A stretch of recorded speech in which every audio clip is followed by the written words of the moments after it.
이제 연속 설교 9번째, 내가 너희에게 분부한 모든 것 9번째 설교합니다. 연속 설교 한 3주 정도는 중간에 좀 다른 거 했었어요. 맥주절도 있고 교회 설립 기념일도 있고 해서 다른 거 좀 했고요. 자, 내가 너희에게 분부한 모든 것 연속 설교 계속합니다. 지난주에 여러분 기억하실지 모르겠어요. 마태복음 16장 18절에 내가 이 반석 위에 내 교회를 세우리니 음부의 권세가 이기지 못하리라. 이 반석에 대해서 지난주에 제가 좀 해석하고 설교했던 기억이 있습니다. 다 기억하시리라 생각합니다.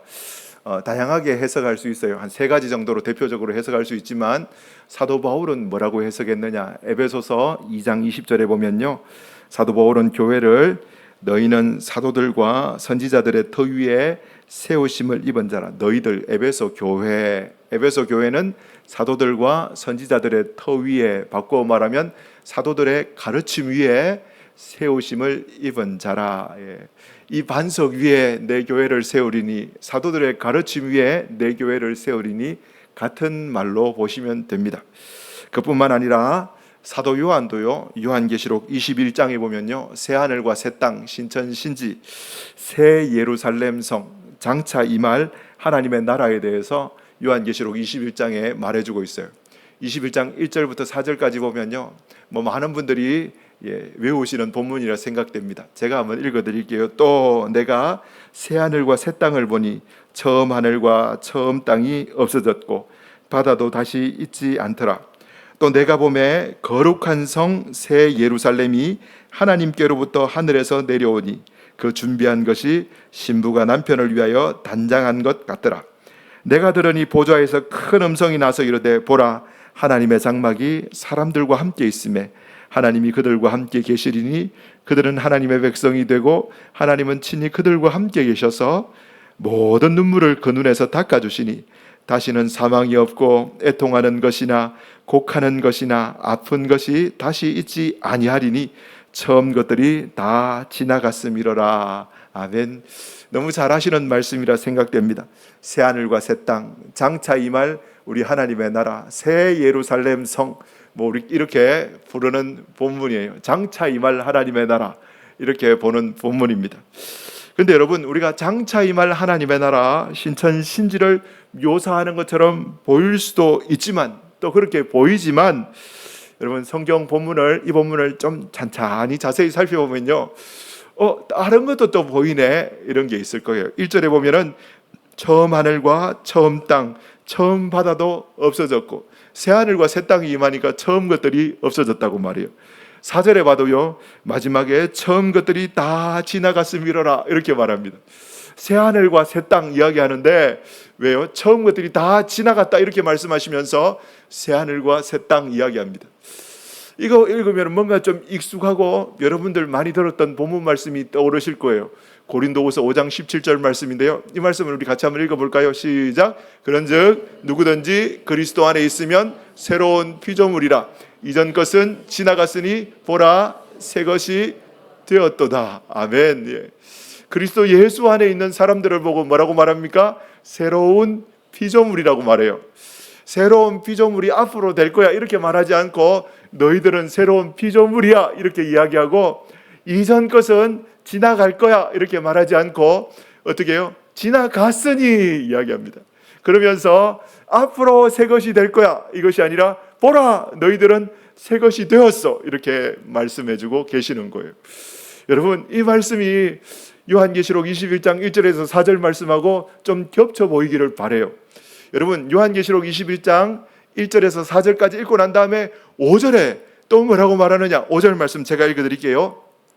보좌에 앉으신 이가 이르시되 보라, 내가 만물을 어떻게 한답니까? 새롭게 하노라.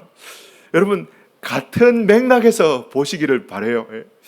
보좌에 앉으신 이가 이르시되 보라, 내가 만물을 새롭게 하노라. 그리스도 예수 안에 있는 자들, 그 그리스도 예수 안에 있는 자들은 새로운 피조물이 되었고 이전 것은 지나갔고 새 것이 되었다 이렇게 말하고 있어요. 여러분, 뭘 말하는 것처럼 보이십니까? 그리스도 예수 안에 있는 성도들, 여러분, 성도들의 모임이 교회예요. 교회. 건물은 예배당, 성도들의 모임이 교회인데 그리스도 예수 안에 있는 우리 예수님의 공로로 새롭게 된 그 피조물, 이전 것은 지나가고 새로운 피조물, 새 것이 된 그 사람들의 모임. 여러분, 교회가 요한계시록 21장 1절에서 4절 교회가 여러분 보이십니까? 혹시 조금 더 좁혀 볼게요. 2절에 보면요, 거룩한 성 새 예루살렘이, 거룩한 성 새 예루살렘 성이, 이 말인데 그 새 예루살렘 성을 어떻게 묘사합니까? 그 준비한 것이 신부가 남편을 위하여 단장한 것 같더라. 신부가 남편을 위하여. 여러분 자주 들었던 표현들 있잖아요. 신랑 대신 예수께서 다시 오실 때 신부된 교회가, 손양원 목사님이 옛날에 불렀던, 그리고 시를 쓰셨던 그 찬양 중에 가사가 6절까지 있는데 5절 가사에 이런 가사가 있죠. 신부된 교회가 흰옷을 입고 기름 준비 다 해놓고 기다리오니. 이 찬양 아시나요? 신부된 교회가 흰옷을 입고 기름 준비 다 해놓고 기다리오니 도적같이 오심하고 하신 예수님, 오 주여 언제나 오시렵니까? 신부된 교회가 여러분 깨끗하게 예쁘게 신랑된 예수님을 위하여 새단장했던, 새 예루살렘 성이 새단장했던 신부라고 말하는데, 그게 뭘 말합니까? 뭘 상징하는 겁니까? 신부된 교회를 상징하는 거죠. 그뿐만 아닙니다. 여러분 3절에 보면요, 하나님의 장막이 사람들과 함께 있음에, 하나님의 장막이 사람들과 함께 있음에. 요한복음 1장 14절에 보면요, 하나님의 아들 예수님께서 우리들 가운데 장막을 치심에, 이렇게 말하고 있어요. 우리들 가운데 장막을 치신 분이 우리 예수님이세요. 우리 예수님. 여러분 마태복음 28장 마지막 절에 보면요, 예수님께서 우리에게 뭐라고 말씀하십니까? 세상 끝날까지 내가 너희와 함께 있겠다 말씀하세요. 요한계시록 21장 3절에 함께가 3번이나 나옵니다. 내가 너희와 함께 장막을 칠 거야, 함께 있을 거야, 함께 있을 거야, 함께 있을 거야. 3번이나 그렇게 말해요. 우리 예수님도 세상 끝날까지 내가 너희와 앞으로 함께 있을게 아니요, 내가 너희와 세상 끝날까지 함께 있을게, 이렇게 말씀하시는 거예요. 여러분 우리 예수님은요 교회의 머리가 되시는 분이세요. 여러분 교회는요 우리 주님의 몸된 교회예요. 여러분 머리하고 몸을요 끊을 수가 없어요. 끊으려면 막 죽이든지. 근데 예수님은요 죽지 아니하시는 분이세요. 사도 바울은요 로마서 8장에 그 어떤 존재도 하나님과 우리 사이를 끊을 수 없다, 이렇게 말해요. 여러분 로마서 8장 35절 말씀 다 외우시죠? 누가 우리를 그리스도의 사랑에서 끊으리요? 못 끊는다라는 말이에요. 머리 되신 주님과 몸된 교회는요 못 끊어요. 함께 하신다라는 차원이 아니라 한 몸이 되었다라는 거예요. 여러분 교회와 예수님은 한 몸이 되었다라는 거예요.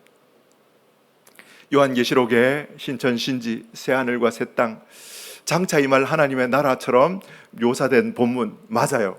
장차 임할 하나님의 나라도 되지만 중의적 개념이에요. 한 가지만 보시면 안 돼요. 두 가지 다 보셔야 되는데 또 뭘 보셔야 된다고요? 이미 임한, 우리 예수님의 공로로 말미암아 이미 임한 영광스러운 주님의 몸된 교회를 묘사하는 그 표현, 요한계시록 21장 1절에서 4절 말씀이라는 거예요. 여러분 1세기에 로마가 기독교를 무섭게 핍박했습니다. 정말 무섭게 핍박했어요. 예수님 믿는다고 집도 빼앗고 돈도 빼앗고 자유도 빼앗고 심지어 목숨까지도 빼앗아가 버렸어요. 눈에 보이는 교회는요 진짜 아무 힘도 없고 정말 무력해 보이는, 무기력해 보이고 무력해 보이는 그런 교회였어요. 그냥 때리면 맞는 수준밖에 안 되는 진짜 무력해 보이는 그런 교회였습니다. 눈에 보이는 교회는 그런 교회였지만 우리 눈에 보이지 않는 그 교회, 눈에 보이는 교회는 무력해 보이고 진짜 아무 힘없는 그런 교회였지만 눈에 보이지 않는 그 교회는요, 우리 주님 뭐라고 말씀하십니까? 음부의 권세가 이기지 못하리라. 아멘. 이렇게 말씀하시는 거예요. 눈에 보이지 않는 그 교회를 우리 주님 뭐라고 말씀하십니까? 우리 주님께서 눈물을 닦아주시는 그 교회라고 말씀하시는 거예요. 여러분, 눈에 보이지 않는 그 교회는 어떤 교회입니까? 주님의 사랑과 보살핌, 머리 대신 주님의 인도와 보호와 사랑과 보살핌과, 그리고 눈물 닦아주시는 주님의 위로가 가득한 곳이 우리 주님께서 이 땅 가운데 세우신 교회라는 거예요. 여러분, 얼마나 아름다운 교회인지 몰라요. 저는 오늘 여러분들이 좀 삐걱삐걱하게 보이는, 그리고 형편없어 보일 수도 있는 이 교회에 눈에 보이지 않는 실체를 보는 눈이 열리기를 예수님의 이름으로 축복합니다. 아멘. 주님이 우리에게 주신 교회의 영광스러움을 보면요, 가슴이 뛰어요. 여러분들이 교회로 부름받았다는 것을 생각하면요, 설레기 시작하는 거예요. 여러분, 그런데 그 아름답고 영광스러운 교회를요, 사도 바울은 아까 전에 뭐라고 말했어요? 사도들의 가르침 위에 세워졌고, 사도 요한은요, 요한계시록 21장 14절에 이렇게 말해요. 같이 한번 읽어볼게요. 시작.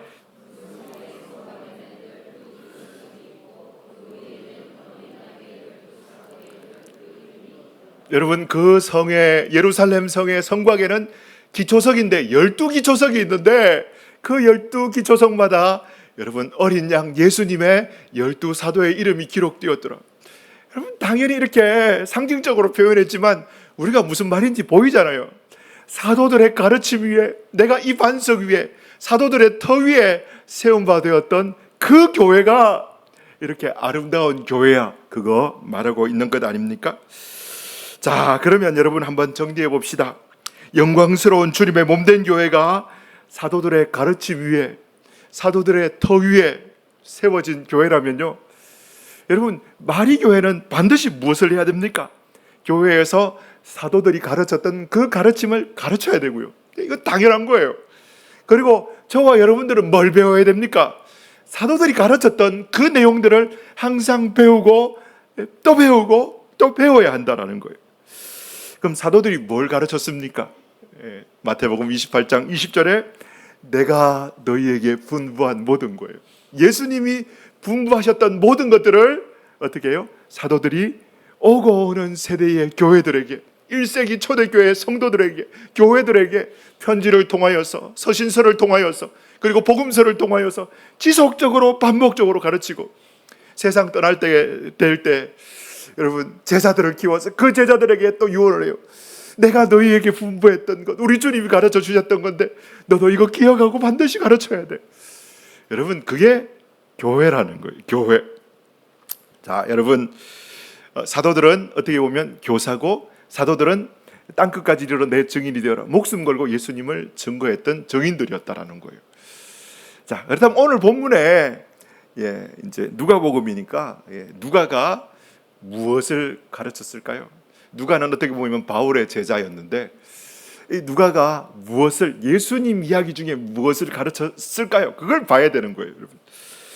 자, 오늘 본문의 핵심은요, 18장 1절입니다. 자, 18장 1절 말씀 핵심이니까 천천히 같이 한번 읽어봅시다. 시작.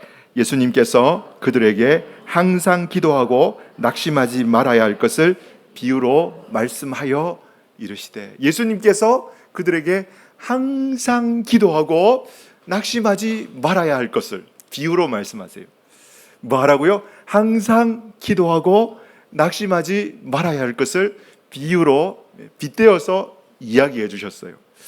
여러분, 항상 기도하고 낙심하지 말아야 할 것을 빗대어 말하는데 무엇을 가지고 비유를 전했냐니까, 악한 불의한 재판장과 그 불의한 재판장 앞에서 간청하는 과부의 그 간청 내용을 가지고 기도할 것, 그리고 낙심하지 말 것에 대해서 예수님 비유하셨죠. 여러분, 사람들이 흔히 인생을 고해라고 이야기합니다. 고해. 고난의 파도가 끝없이 계속 다가오는 고난의 파도, 고난의 파도가 끝없이 다가오는 고난의 바다, 그래서 고해라고 말해요. 여러분, 살아보시니까 어때요? 웃는 날보다 우는 날이 더 많지 않았습니까? 어때요? 웃는 날이 많으셨어요? 우는 날이 많으셨어요? 얼굴을 한번 봐요. 예. 우리 교회 교인들 지금 얼굴 왜 버벅거려? 지금 여러분들의 모습을 보면 웃는 날이 많았는 것처럼 보여요. 여러분 지금 포커페이스 하고 있는 거죠? 예, 성도들 개인적으로 신방하고 그 가정사를 듣고 기도 제목 이야기 들으면 눈물 없이 진짜 들을 수 없는 그런 이야기들이 얼마나 많은지 몰라요. 사람들은 그렇게 이야기해요. 사람들이 사는 평생 동안 웃는 날보다 우는 날이 더 많다, 이렇게 이야기합니다. 여러분 아시죠? 우리가 태어날 때 어떻게 태어나나요? 우리 성도님들 중에서 혹시 웃으면서 태어나신 분 계시나요? 우진이는 웃으면서 태어났나요? 네. 혹시 태어나면서 하하하 이렇게 태어난 사람 아무도? 저도 태어나는 거 둘 봤는데 우리 집 애기들 우와 이렇게 태어나요. 예. 우는 게 많아요, 확실히. 전도서 기자, 솔로몬은 전도서 2장 23절 씁쓸한 이야기인데 같이 한번 읽어볼까요? 시작. 일평생에 근심하며 수고하는 것이 슬픔뿐이라 그의 마음이 밤에도 쉬지 못하나니. 이것도 일평생에 근심하며 수고했던 결과가 뭐라고 말합니까? 슬픔뿐이라. 여러분 수고하고 근심하고 수고했는데 그 결과가 슬픔뿐이래요. 그리고 밤에 우리가 자면서 몸은 좀 쉬는 것처럼 보이는데 누워도 잠을 못 자면서 밤에도 마음이 모셔가지고 뜬 눈으로 밤새는 거, 그게 인생이야. 솔로몬 그렇게 이야기해주고 있어요. 그런데 그런 고해와 같고 우는 것이 많은 그런 인생과 같은 그런 인생임에도 불구하고 우리 예수님께서 누가복음 18장 1절에 낙심하지 말고 한번 따라합시다. 낙심하지 말고. 여러분 낙심하지 말기를 축복합니다. 아멘. 어떤 환경을 만나도 낙심하지 말기를 바라요. 낙심하지 말고 기도하라, 이렇게 말해요. 낙심을 선택하지 않고 기도를 선택해라, 이 말인 거예요. 낙심을 선택하지 말고 뭘 선택하라고요? 하나님 앞에 엎드려 기도해라, 이 말하고 있어요. 여러분 낙심할 환경이 찾아와도 기도하는 사람은 낙심을 뛰어넘습니다. 그거는 여러분들 주변에 예수님 만나고 기도로 하나님께서 어려운 환경들을 뛰어넘고 그렇게 간증하시는 분들 이야기만 들어도 수많은 케이스들이 있어요. 기도하니까 하나님이 힘 주셔서 감당했어, 이런 고백하는 사람들 참 많아요. 근데 여러분 하나 기억하셔야 돼요. 진짜 중요한 거, 여러분 기도가 위대한 것이 아니고 기도를 들으시는 하나님이 위대하신 거예요. 이거 중요한 거니까 복습 한번 합시다. 뭐가 위대한 거라고요? 기도를 들으시는 하나님이 위대한 거예요. 기도가 만능 열쇠 이렇게 생각하면 안 돼요. 기도하면 돼, 기도하면 되는데 왜 됩니까? 기도를 들으시는 하나님이 계시기 때문에 되는 거지. 하나님 온데간데 없고 내가 기도 많이 하면은 하나님이 위대한 거지. 내 기도하는 그 기도의 행위에 여러분 너무 집중 맞추지 마세요. 여러분. 어떤 사람 진짜 간절하게 한마디 기도했는데 하나님 응답하실 수도 있어요. 왜요? 하나님이 위대하시기 때문에. 기도 들으시는 하나님이 위대하시기 때문에 역사가 일어나는 거지. 우리 기도에 막 포커스를 맞춰서 40일 날은 금식 기도했어 막 이러면서 목에 힘주고 목 부러집니다. 저는 그런 거 절대 하면 안 됩니다. 기도하는 우리가 위대한 게 아니라 누가 위대하다고요? 기도 들으시는 하나님이 위대하기 때문이에요. 이스라엘이 출애굽할 때 아시죠? 낙심할 수밖에 없는 환경을 만나요. 앞에는 홍해고 뒤에는 이집트의 군대가 중무장하고 따라와요. 수많은 군중들은 원망하고 낙심하고 절망하고 불평했어요. 근데 기도하는 모세는 무엇을 보았습니까? 제3의 길, 하나님의 길을 보았다라는 거예요. 여러분, 사랑하는 성도 여러분, 저는 여러분들이 고해와 같은 인생 가운데 낙심하지 말고 기도를 선택함으로 말미암아 하나님이 주시는 능력으로 이기고 살아가는 성도들 되기를 축복합니다. 아멘. 그런데 여러분, 이렇게 설교 끝내면은 오늘 설교 끝인데 이게 끝이 아니에요. 여러분, 18장 1절에서 낙심하지 말고 기도하라는 그 메시지가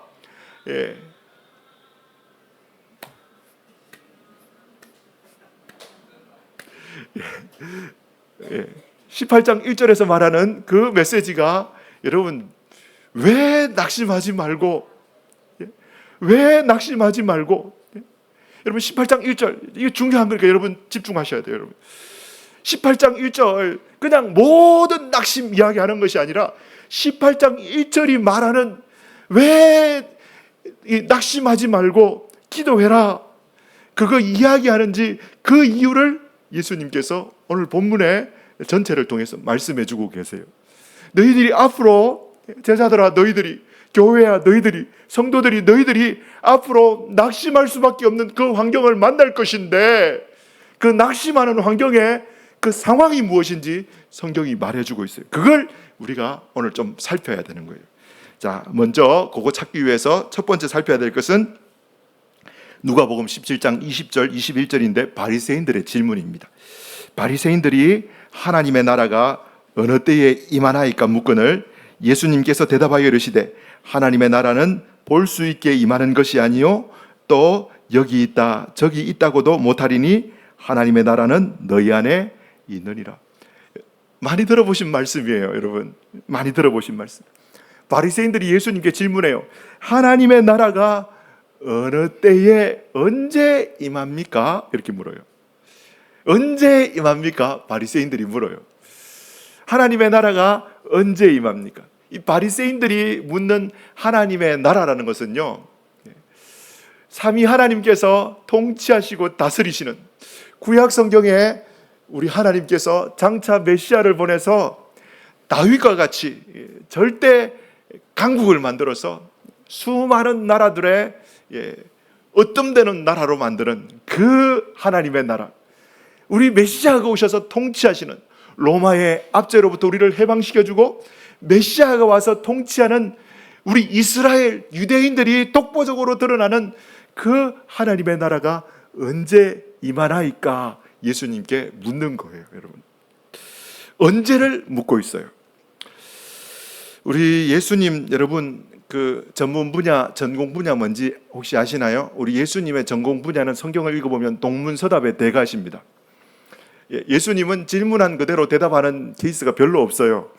오늘 본문도 집에서 찬찬히 읽어보시면 질문한 거 그대로 대답 안 해주십니다. 여러분 예수님께서 동문서답 하시죠. 하나님 나라가 언제 임합니까? 이러니까 예수님은 하나님 나라는 눈에 보이게 임하는 거 아니야 이렇게 이야기합니다. 그러면서 하나님 나라가 어디 있다고 말합니까? 하나님의 나라가 너희 안에 있느니라. 너무 은혜로운 말씀. 21절 한 절만 딱 떼놓으면은 야 하나님의 나라가 우리 안에 있네 이렇게 적용할 수 있는 것처럼 보이는데 그거 말하는 거 아니에요. 질문하는 사람들이 누굽니까? 바리새인들이에요. 바리새인 안에 하나님의 통치가 나라가 임하지 않았어요. 여러분 그들 가운데 하나님의 나라가 임하지 않았고요. 이 말은 뭐냐 하니까 눈에 보이지 않게 임하는 하나님의 나라의 실체이신 예수님께서 지금 어디에? 너희 안에가 아니라 너희 사이에. 여러분 표준 세번역 성경 쉬운 성경 보면요 너희 안에 이렇게 기록되어 있지 않고요 너희 가운데 이렇게 기록되어 있어요. Among us. 너희 사이에 하나님의 나라가 있다 이렇게 말씀하시는 거예요. 무슨 말입니까? 예수님이 지금 너희 눈앞에 있어. 하나님의 나라 실체되는 내가 너희 앞에 있어. 이거 말하고 있는데 하나님의 나라에 대해서 구약 성경을 자기들의 편견과 선입견과 자기들의 신학을 가지고 해석하고 읽어서 잘못된 하나님의 나라에 대한 개념을 가지고 있기 때문에 참 하나님의 나라의 실체가 되시는 예수님께서 눈앞에 계심에도 불구하고 하나님의 나라를 보지 못하고 하나님의 나라를 깨닫지 못했던 사람들이 누구냐니까 바리새인들이라는 거예요. 너희 눈앞에 하나님 나라가 와 있다 이거 말씀하고 계시잖아요. 여러분 그뿐만 아니라 바리새인뿐만 아니라 제자들도 예수님한테 질문합니다. 37절인데요 제자들이 대답하여 이르되 주여 어디 오니까. 바리새인들은 언제 하나님의 나라가 임합니까? 물었는데 제자들은 어디에서 하나님의 나라가 임합니까? 장소를 묻고 있어요, 여러분. 어디에서 하나님 나라가 임합니까? 예수님 뭐라고 대답합니까? 죽음 있는 곳에, 시체가 있는 곳에 독수리가 모이느니라. 이렇게 하면서 말씀을 그냥 끝마쳐요. 다른 부연 설명도 하지 않아요. 이 부연 설명들 17장 구체적인 내용은 다음 주 오후 예배 때 여러분 친절하게 제가 설명해 드릴게요. 오늘은 큰 덩어리만 좀 살필 거예요, 여러분. 여러분, 예수님의 제자들은 하나님의 나라가 어디에 임합니까? 이거 묻고 있어요. 주여, 어디 오니까? 이렇게 묻고 있어요. 장소를 묻고 있죠.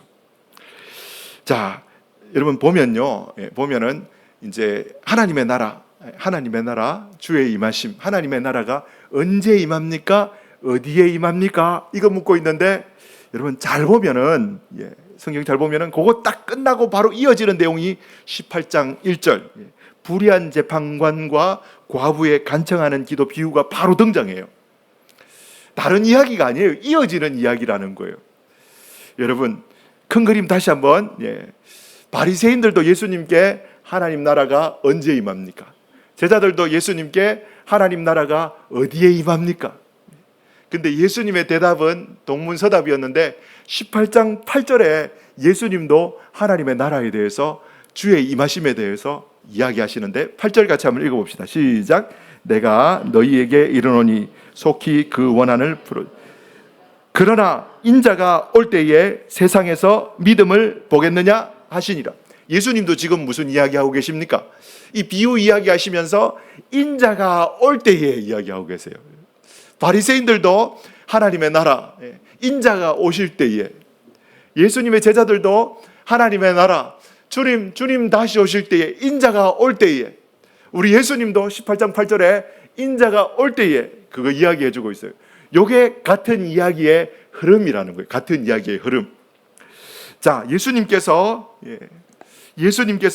인자가 올 때에 세상에서 믿음을 보겠느냐 이렇게 말씀하시는 것은, 여러분, 인자가 올 때에 세상에 믿음이 없어 이렇게 해석하시지 마시고, 주님이 원하시는데 뭘 원하신다라는 거예요?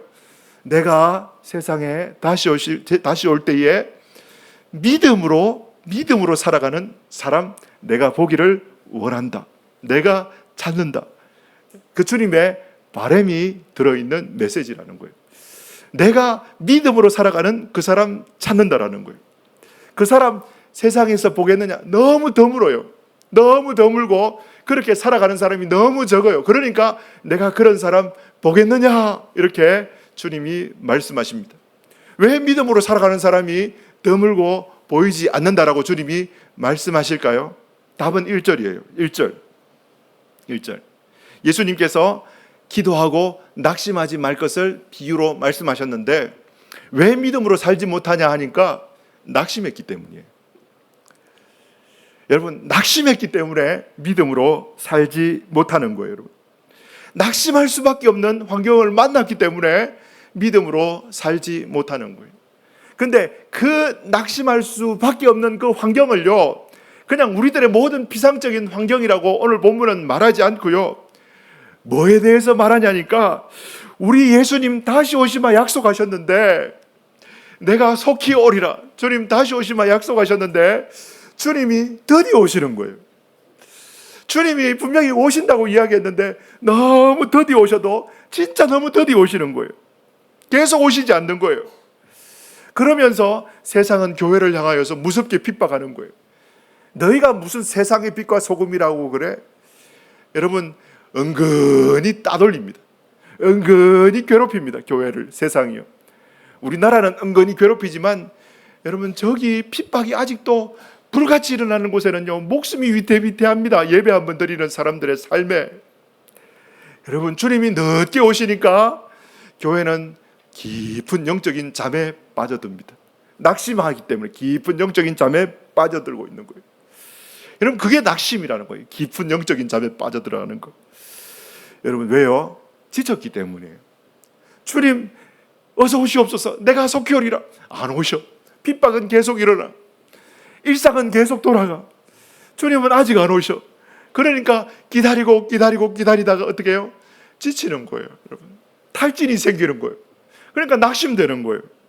여러분, 이거 배교가 아니에요. 이거 배교 아닙니다. 주님을 배교했다고 말하면 안 돼요. 낙심한 거, 탈진한 거, 지친 거. 충분히 지칠 수 있어요. 충분히 낙심할 수 있어요, 여러분.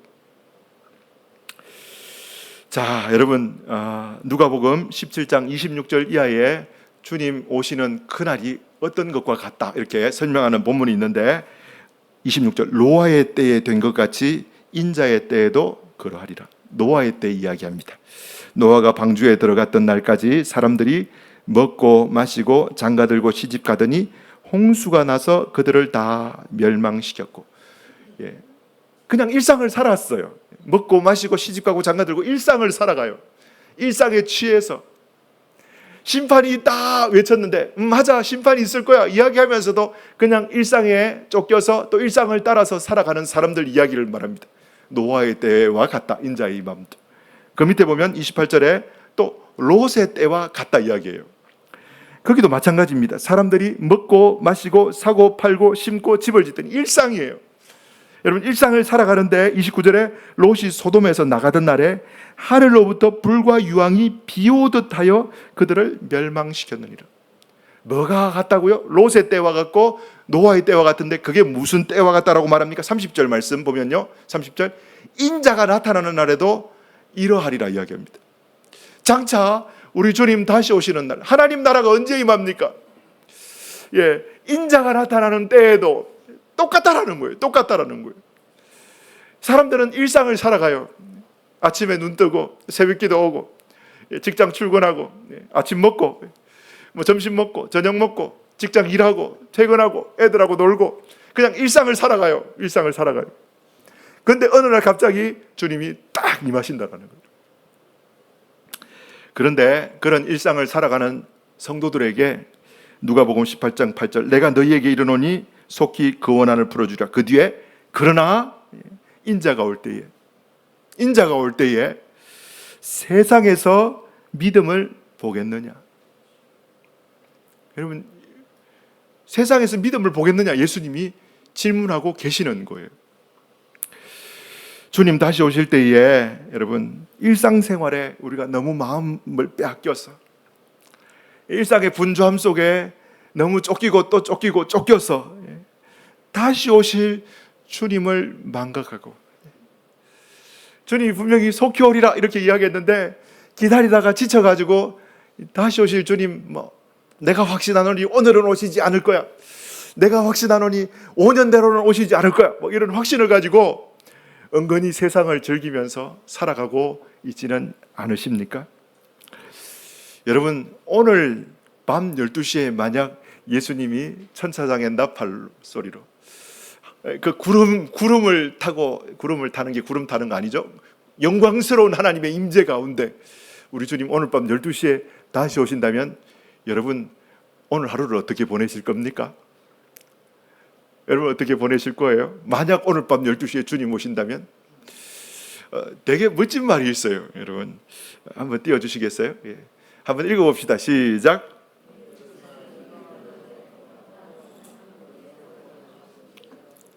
우리 교회는 과소원 하시는 분이 없어서 내일 세상이 멸망한다 해도 나는 오늘 한 그루의 사과나무를 심겠다. 오늘 밤 12시에 예수님 재림하는데 여러분 평소 사는 대로 그냥 살아가실 거예요?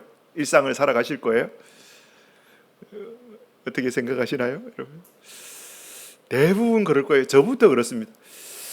점심 저녁 금식해야지, 주님 잘못했습니다, 회개기도 해야지, 그런 생각들이 먼저 들 거예요. 내일 세상이 멸망한다 해도 나는 오늘 한 그루의 사과나무를 심겠다. 이거 주로 누가 했는 말이냐고 학자들은 이야기하냐니까 종교개혁자 마르틴 루터가 했던 말이라고 이야기합니다. 여러분, 마르틴 루터는 이런 말 해도 돼요. 왜요?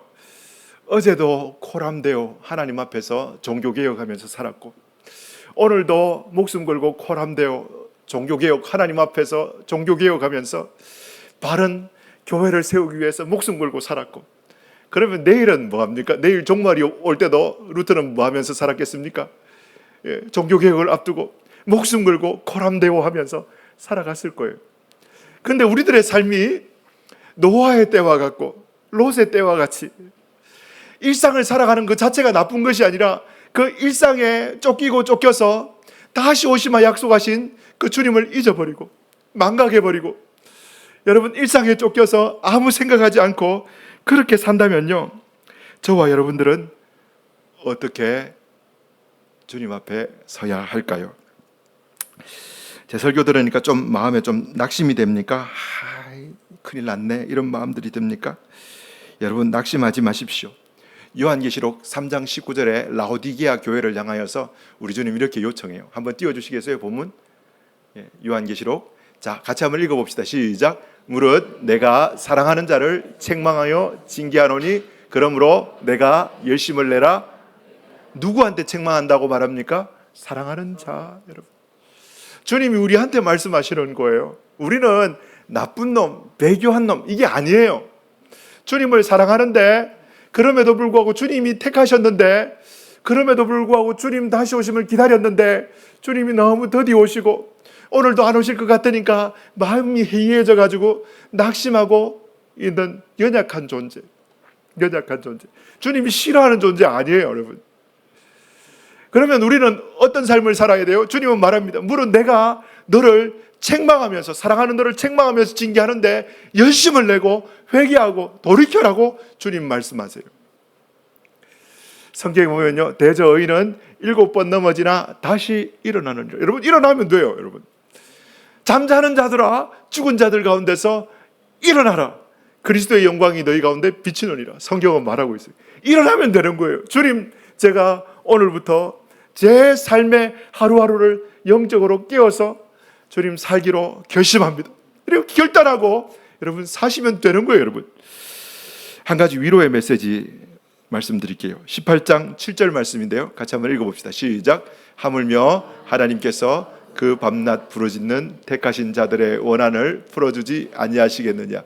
그들에게, 여러분 누구의 원한이라고 말합니까?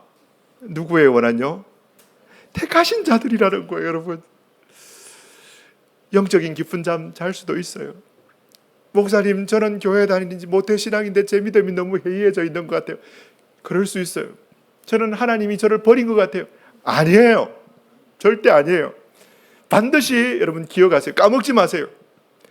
하나님이 여러분들을 택하셨고 여러분들은 택하신 자들이고 절대 까먹으면 안 돼요. 여러분들이 뭐라고요? 따라합시다. 나는 하나님이 택한 사람이다. 아멘. 이거 까먹으면 안 돼요, 여러분. 절대 까먹으면 안 됩니다. 여러분, 여기서 힘을 내셔야 되는 거예요. 여기서 여러분, 밤낮 부르짖는 택한 자들의 그 원한. 그럼 한 걸음 더 나가서 밤낮 부르짖는 택한 자들의 원한이 뭘까요? 뭐 때문에 이 원한이 생겼을까요? 이 교회의 원한이 뭘까요? 택함 받은 성도들의 원한이 뭐가 되어야 할까요? 그러면요, 주님, 주께서 나를 위하여서 몸짓고 피 흘리셔서 십자가 지셨고 주님께서 나를 값없이 하나님의 자녀 만들어 주셨는데, 하나님, 제가 왜 세상에 일상생활에 쫓기고 환경에 취해서 주님을 잊어버리고 살아가고 있는지, 주님, 제가 저 자신을 잘 모르겠어요. 여러분 자신의 연약함들이 여러분들의 어떻게 보면요, 원한, 주님, 그리스도인이 주님을 닮아간다고 말하는 내가 왜 이렇게밖에 못 삽니까? 여러분, 그렇게 살아가는 여러분들의 삶이 여러분들의 뼈에 사무치는 원한이 되어야 되는 거예요. 하나님, 저는 그렇게 살기 싫어요. 주님이 나를 위하여서 당신의 생명을 주셨는데 주님, 나는 그렇게 살기 싫어요. 교회는 그렇게 살면 안 돼요. 하나님, 우리 교회는 그런 교회 되면 안 돼요. 여러분, 이게 뭐예요? 택하신 자들의 밤낮 부르짖는 원한이 되어야 되는 거예요. 말씀을 맺도록 하겠습니다. 설교 어느 정도 끝냈습니다. 사랑하는 성도 여러분, 주님 언제 올지 몰라요. 근데 너무 일상에 취해서, 평범함에 취해서, 또 신앙생활의 매너리즘 속에 빠져서 너무 탈진했습니까? 그래서 힘이 빠져가지고 주님 부를 힘도 없습니까? 다시 일어나기를 예수님의 이름으로 축복합니다. 아멘. 주님이 찾으신다라는 거예요. 여러분들이 그 주인공 되시기를 예수님의 이름으로 축복합니다. 아멘.